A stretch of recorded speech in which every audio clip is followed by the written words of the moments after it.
Hi, Guido Fox here. Welcome by a new book report. Today I want to discuss with you another book from our show. It's No Water, No Moon. Reflections on Zen. Reflections on Zen. No water, no moon. We need water to find our moon. We need breath to find our moon. We need meditation to find our source. Nearly 250 pages of spiritual knowledge, of spiritual depth to become our consciousness, to be more connected with our source, to be more grounded, and to become more happy with yourself, more self-confident, more depth in the way of being, the way of moving, effortless life, a natural, chill and relaxing life.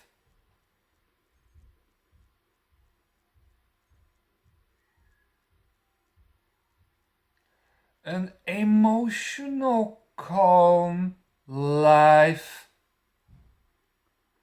No stress, no burnouts, no bipolar depressiveness.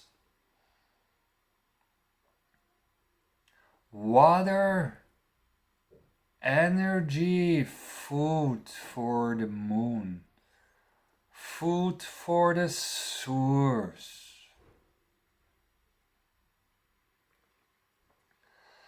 Our mind is a survival mechanism. Our mind is orthodox. Our mind is lazy. Our mind is afraid for something new. We have to understand this. Our mind is afraid for something new.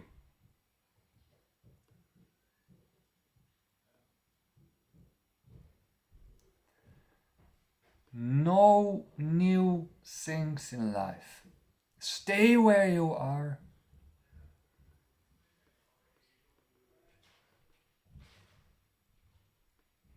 Don't change. Just be yourself. Just be yourself. That's good how you are. Don't change. Have your sexless life. It's good how you are as a man.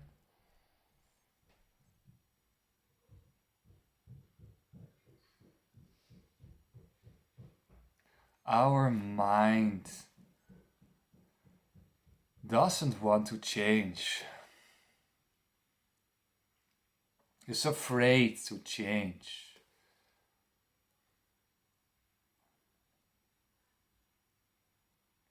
Our mind is against the new. And therefore, we have still, since our evolutionary begin period, and destructive, collective, mental state. We have still a destructive, collective mental state of society. Therefore we have still wars. Therefore we have still conflict. Then we have extreme peace. Then we have extreme war. Because we are still destructive. We are still childish. The average age of people is 14 years. Doesn't matter how high you are in your education or in your degrees. If you look at social dynamics and behavioral patterns, we are still childish. We are still children. And there, all the destructiveness is coming from.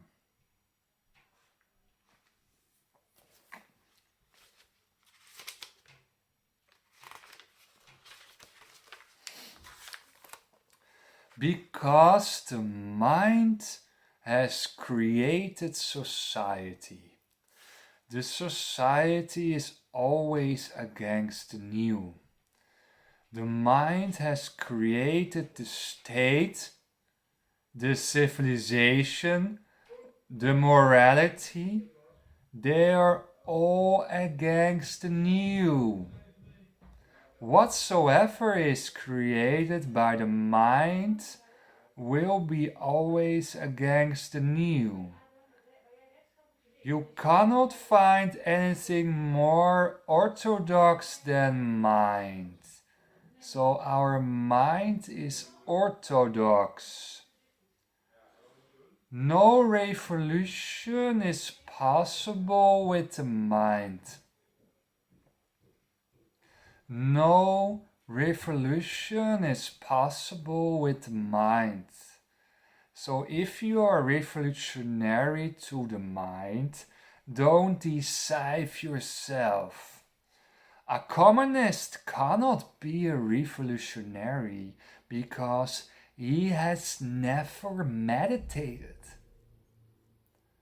You cannot create a new enlightened society without meditative people. No change will possible. The society will stay in destructiveness without higher spiritual vibration levels.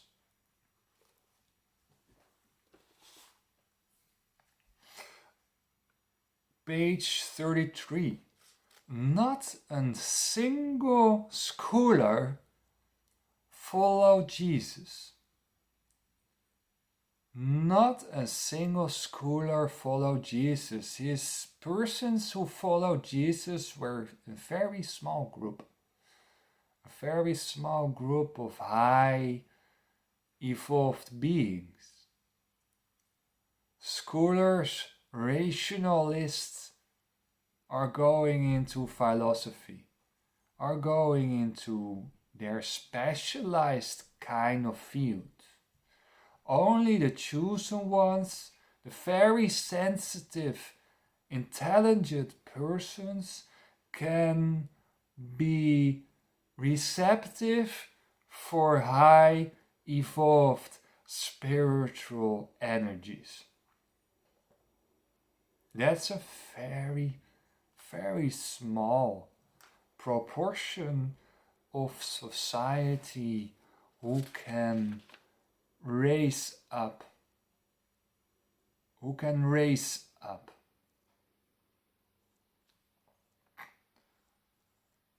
Page 83. The absurd is needed to go out of mind. We are training heavily. We are constantly doing because we want out of our orthodox mind. So that is what is happening here. We going in the constantly doing rat race state to go out of mind. We want to fight, we want to make war, because then we are in our body. We are then out of mind. The absurd is needed to go out of mind.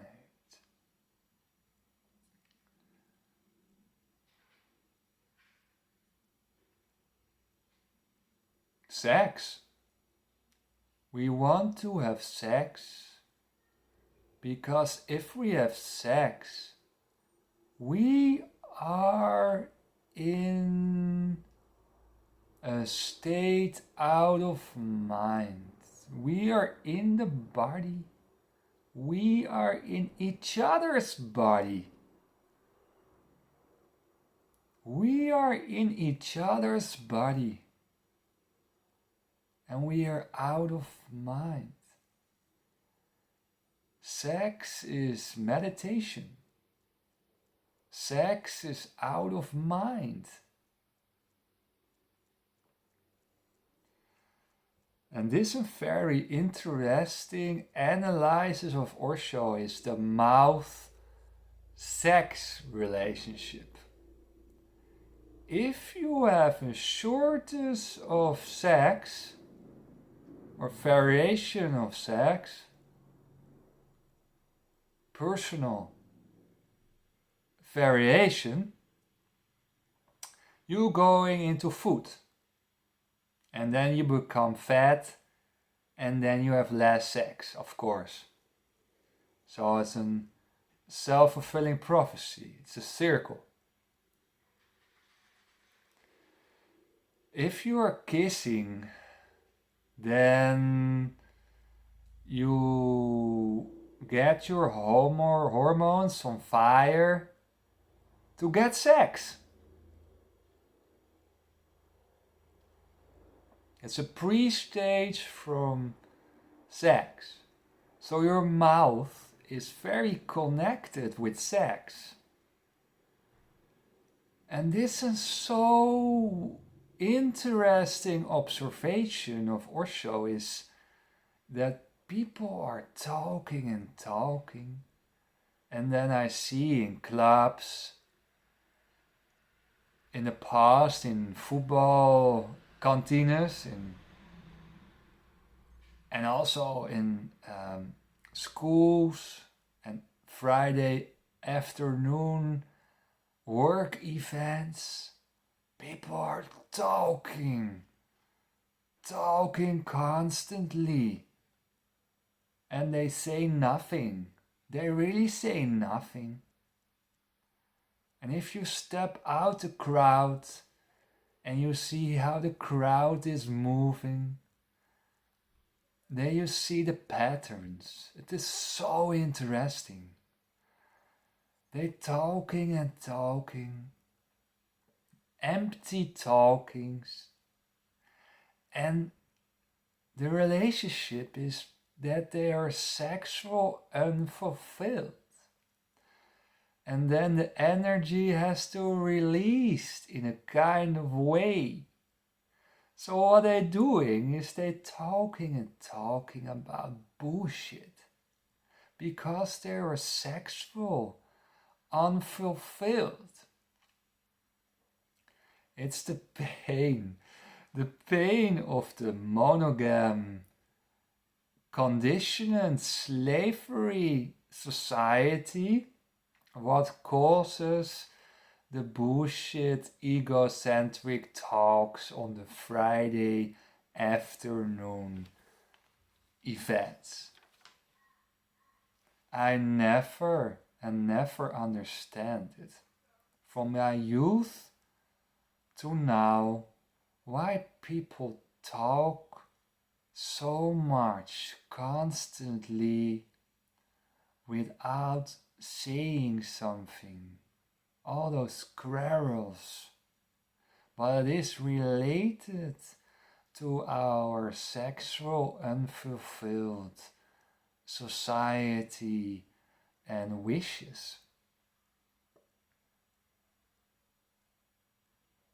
So that's the relationship between sexuality, food,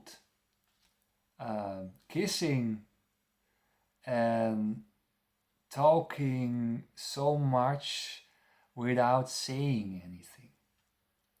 And it is so interesting to see the patterns now.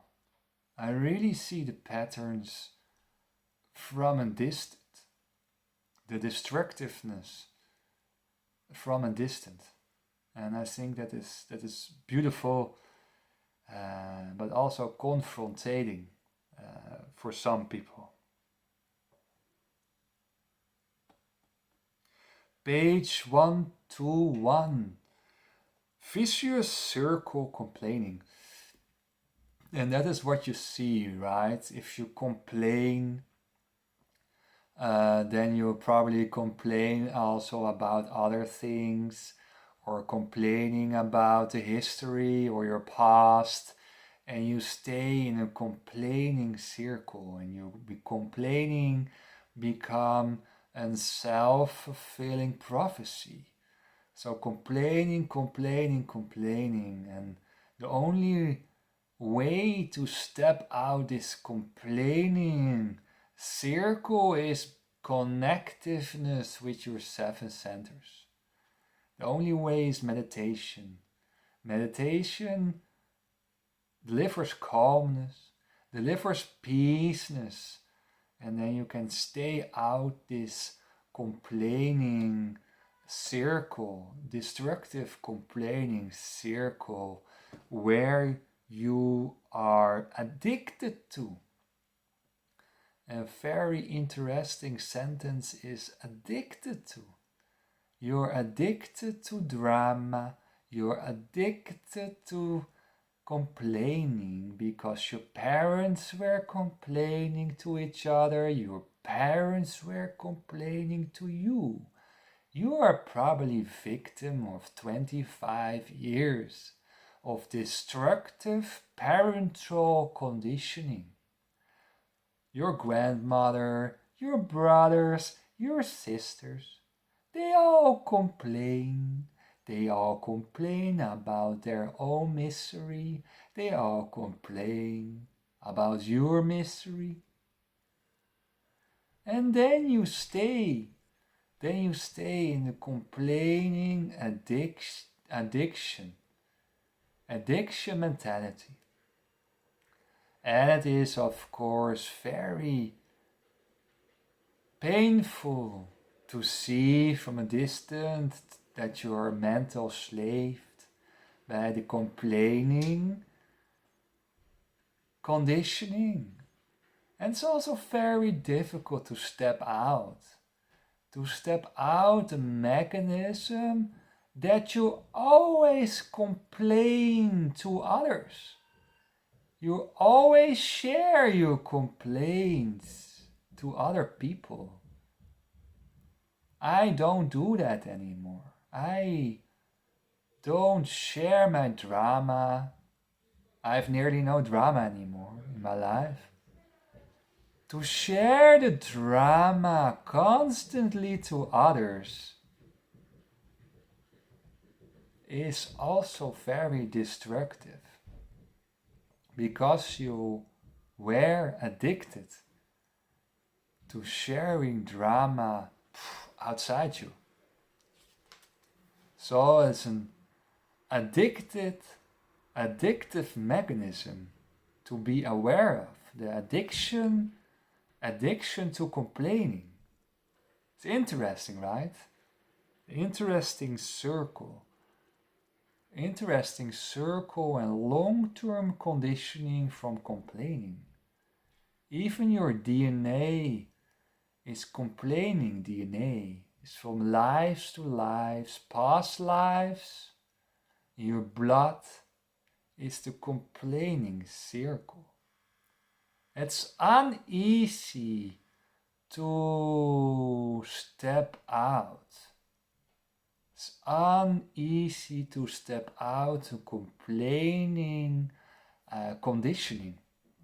It costs some time. It costs maybe 3 years.